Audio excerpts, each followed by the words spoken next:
So one of the maintenance vehicles has an issue with the tire on the passenger side constantly going flat. Doesn't take us too long to figure out that we've got a screw in it. Just so happens I bought a new tire tool that arrived today. Unfortunately, there weren't too many directions with this thing, so there was a little bit of trial and error figuring it out. Take this cap off, put the mushroom plug in, then put a little bit of oil on it, and invert the plug inside the gun. Once you've got the plug inverted inside the gun, put the cap on, and then push everything into the tire.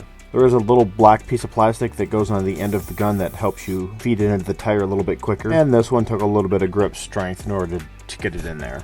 But once we got the mushroom plug fully inserted, just pull this trigger a few times, pull the gun out, and we did not have any leaks. I wish all the tire repairs that we did went this quick.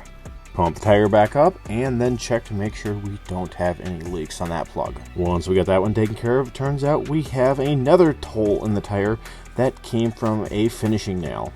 Not the biggest leak, but we might as well fix it since we're here. Take a needle and those pliers, remove the nail, and then we're going to need to make the hole just a little bit bigger in order to fit these plugs inside. Since we've had a little bit more practice, this plug just goes in with no issue. But we've still got a leak, so we're going to go up one size on this plug. Same process as before. Oil the plug, invert the plug, install the cap, install that little black piece, and press it into the tire. Remove the old mushroom plug, install the new one, and we don't have any leaks. It'll be interesting to see how long these temporary patches hold, but no air leaking. So, done with this project, and on to the next one.